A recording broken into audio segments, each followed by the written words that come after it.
تو عثمان تمہارے لیے کافی ہے جنت میں جانے کے لیے، اتنا دیا۔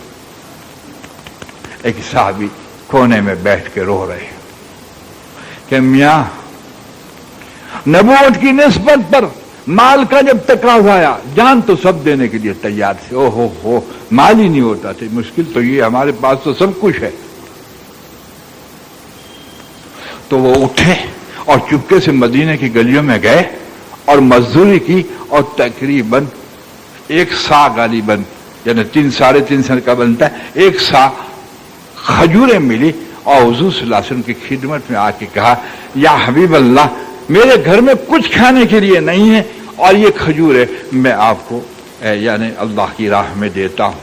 یہاں بھی سرکار نے نہیں کہا کہ پاؤ بھر کھجوریں اپنے بیٹوں کو پہنچا دے،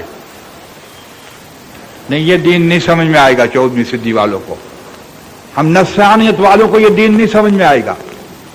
نبوت کی نسبت کی سمجھ چھین لیتے جب خاتم النبوت کی امت قدر نہیں کرے گی تو چاہے کتنا بڑا کیوں نہ ہو۔ آپ نے فرمایا سارے مال پہ کھجور کو بکھر دو تاکہ سب میں برکتیں حاصل ہو جائے۔ کیا بتایا جائے؟ میرا امتی اگر مسکین بھی اٹھتا ہے نیت سب کچھ دے دوں میں حاضر ہو دیتا تو اس کا یہ مقام ہوتا ہے کہ جو دیا ہوا ہے اس سے سب میں برکتیں ہو جاتی۔ اب غالباً ایک نابینا صحابی بیٹھے ہوئے تھے، انہوں نے ہاتھ اٹھائے، اللہ بھوکا ہوں، مفلس ہوں اور محتاج اور اپاج ہوں، چل بھی نہیں سکتا، کیا کروں؟ ہاتھ اٹھائے، اے اللہ جو جا رہے ہیں تیری راہ کے اندر میرے اگلے یعنی پچھلے اعمال اگر تجھے پسند آئے ہوں اور ان میں کہ تجھے مجھے جنت دینا چاہتا ہے تو اللہ ان مجاہدوں کو اس جنت میں سے میں حصہ دیتا ہوں۔ ماشاء اللہ، یہاں تو امت گھر چھوڑنے کے لیے تیار نہیں ہے، اور یہاں امت کمائی میں سے دعوت کو کوئی حصہ دینے کے لیے تیار نہیں ہے۔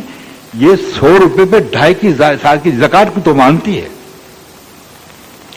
ابجد کے اعتبار سے سال گزر جائے تو 100 پہ 2.5 روپے کو جانتی ہے، لیکن نبوت کی نسبت پر 100 کا 100 روپے دے جانا یہ شریعت نہیں جانتی، یا 50 دینا یہ نہیں جانتی۔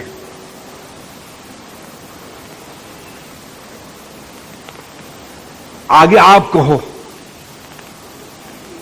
کہ یہ فتوحات کون سی ہے؟ میں جلدی کرتا ہوں اس لیے کہ موضوع کو سمیٹ لوں، مگر کہاں تک سمیٹوں تاکہ پتہ چل جائے گا، اس کا سر نکالنے کی کوشش کرتا ہوں تاکہ آپ کو اور ہم کو پتہ چل جائے کہ بے برکتی سے جو 2-4 ہے اور فتوحات سے جو 2-4 ہے اور نبوت کی نسبت کے ساتھ جوڑ نہیں، اس لیے اتحاد سے محروم ہیں، اور ہر خیر و برکت سے کسی نہ کسی درجے محروم ہے۔ اس کی وجہ کیا ہے؟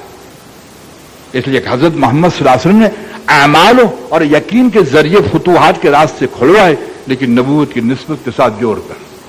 اللہ اکبر، اس سے محروم نہیں کیا احتساباً اور ایماناً کوئی عمل کرے تو اس کو ضرور دیں گے، لیکن گارنٹی نہیں دی کہ میرا امتی جبکہ دنیا میں فساد پھیلتا ہو اور دنیا میں عام خرابی ہو اور وہ صالح اور متقی ہو اور وہ عذاب سے بچ جائے گا، اس کی گارنٹی نہیں دی، لیکن اس کو گارنٹی دی جو نبوت کی نسبت کے لیے مر مٹتے ہیں۔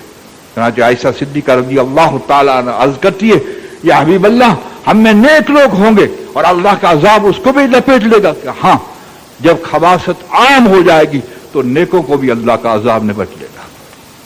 آپ روایت اٹھا کے دیکھیں۔ لیکن پھر فرمایا محشر میں الگ ہو جائیں گے، اللہ اس کو محشر میں نیکیوں کا بدلہ دے دیں گے۔ اب آپ دیکھیے سرہ نکالتا۔ ابو ہریرہ رضی اللہ تعالی عنہ راستے پر بیٹھے ہوئے تھے، کئی دن کے بھوکے تھے۔ فرماتے ہیں ابو بکر صدیق کا گزر ہوا، میں نے السلام علیکم کیا، آپ نے جواب دیا وعلیکم السلام ورحمۃ اللہ وبرکاتہ، اور گزر گئے۔ سننا غور سے، رحمت کی شرابی ہم نہیں جانتے، کرم کی شرابی نہیں جانتے، سرکار کو رحیم کر کے بھی نہیں سمجھا اور سرکار کو کریم کہہ کے بھی نہیں سمجھا، ابھی پتہ چل جائے گا۔ جب آگے بڑھ گئے تو کہتے ہیں کیا ابو بکر صدیق بات کو نہ سمجھے؟ تو اللہ چاہے تو انکشاف ہو. فاروق اعظم گزرے تو آپ نے سلام کیا، وہ بھی سلام کا جواب دے کے چلے گئے. اب میرے آقا حضرت محمد صلی اللہ علیہ وسلم کی ذات پاک نکلی تو حضور تو موقع ہی نہیں دیتے تھے کسی کو سلام کرنے کا. مجالے کو پہل کر جا، وہ پہلے سلام کرتے تھے. ہاں میں آپ کو ایک نکتہ بتا دوں، حدیث عجیب و غریب. فرماتے ہیں جس کو دل میں سے تکبر نکالنا ہو وہ پہلے خود سلام کرے. کیا نکتہ بتایا میرے آقا نے. اللہ اللہ اللہ ہم کو عمل کی توفیق دے. اور کبر ایک ذرے کے برابر ہونا، اس کا دوزخ میں جانا لازم ہے. آپ نے کہا السلام علیکم. وعلیکم السلام. ابو بکر صدیق کو دیکھ کر مسکرائے. کیوں مسکرائے آگے پتہ چلے گا. اس کی تشریح کرنے یا اس بات کو کھولنے سے پہلے عرض کر دوں کہ حضور پر منکشف ہو گیا کہ ابو ہریرہ بھوکھا ہے. تو بتائیے بھوکے پہ ہنسنا چاہیے یا رونا چاہیے؟ تمہاری کیا شریعت ہے دنیا کی، مجھے بتاؤ. حضور مسکرائے اور کہا ابو ہریرہ چل. آپ پوچھ رہے تھے کسی عالم سے. جب مسجد میں گئے تو ازواج مطہراتوں کے گھر میں گئے اور کہا کچھ ہے. تو جب اللہ والوں کے گھر میں نہ ہو تو نبی کے گھر میں کہاں سے ہو؟ حضور کے پاس کچھ نہیں تھا تو میں پوچھتا ہوں کیا کچھ نہیں تھا؟ یہ بھی کما دے. جب کچھ نہیں تھا تو کیا؟ کسی شاعر نے کیا کہا؟ خزانے تو ہے نہیں پھر بھی خزانے لٹا رہے. عجیب، خزانے تو ہے نہیں پھر بھی خزانے لٹا رہے. چنانچہ کہا کہ ایک پیالہ یا حبیب اللہ ہے صلی اللہ علیہ وسلم کہ دے دو. آپ نے آپ کی جوزا کا حق کا بھی خیال نہیں کیا. نہیں، سبحان اللہ. خدا کے لینے کا طریقہ بتاتے ہیں، خزانے کھلوانے کے راستے بتاتے ہیں. جی، نسبت کا عابد اور ہوتا ہے، وہ جنت کھلوا دیتا ہے. نبوت کا نسبت کا عابد اللہ کو دل میں لے لیتا ہے، وہ مسکن الہیہ دل بن جاتا ہے. چنانچہ حضور صلی اللہ علیہ وسلم ابو ہریرہ کے پاس آئے. ابو ہریرہ فرماتے ہیں کہ مجھ کے دیکھ کر مسکرائے. اب تم کو پتا ہے آدمی کو بھوک لگی ہو نا تو برداشت کر سکتا ہے، لیکن کھچڑی ٹھنڈی ہو وہاں تک برداشت نہیں ہوتا. گرم آٹا کا وہ کر لیتے. بھوک ایسی چیز ہے. اب ایک پیالہ دیکھ رہے ہیں اور مسکرا رہے ہیں، پھر کیا کہتے؟ ابو ہریرہ کیا اصحاب صفا کو بلا. آپ فرماتے لو اصحاب صفا کو بلا. اعتراض نہیں تھا، دل اثر دیتا ہے. شکایت کے ساتھ نہیں تھا. تکلیف تو بشریت کو ہوتی ہے، لیکن جانتے تھے کہ سرکار ہے، کوئی بات تو نہ. ایسا کیوں کر رہے ہیں؟ دل میں انہوں نے کہا میں کہہ رہا تھا کہ ایک تو پیالہ صرف دودھ کا اور پھر اصحاب صفا جو اس وقت تقریباً 60 تھے اور مجھے کہیں گے پلا. تو کئی دن کی بھوک اور کسی کو بھلانا. تو آپ جانتے کوئی کھاتا ہے تو ہمارے منہ میں پانی آ جاتے نہیں آ جاتے. حضرت پیران پیر فرماتے ہیں جب میں ایک مسجد میں نماز پڑھ رہا تھا تو ایک شخص نے کھانا نکال کر جیسے منہ میں ڈالا تو میرا منہ کھل گیا. اتنے دن کے فاقے تھے. اس شخص نے کہا جناب آپ ادھر تشریف لائیے.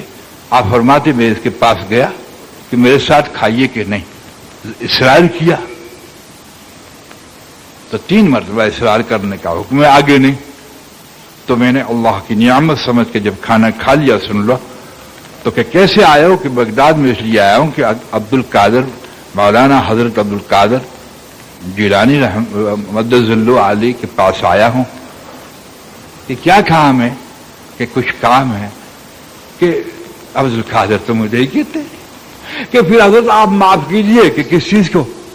کہ یہ تو آپ کا میں نے کھایا ہے، آپ کی اماں نے امانت دی تھی، لیکن اتنے فاقے گزر گئے کہ ہلاک ہونے کے قریب تھا تو شریعت نے اجازت دی تھی تو آپ کا مال کھایا. تو آپ رن نہ کیجیے، آپ کا مال کھایا اور مجھے معاف کر دیجیے. کیا اللہ والوں کو اللہ محتاج نہیں کرتا؟ بتاتے ہیں تیرا ہی تجھے کھلائیں گے انشاءاللہ تعالی. چنانچہ اصحاب صفا کو جو بلایا تو پھر حضور مسکرائے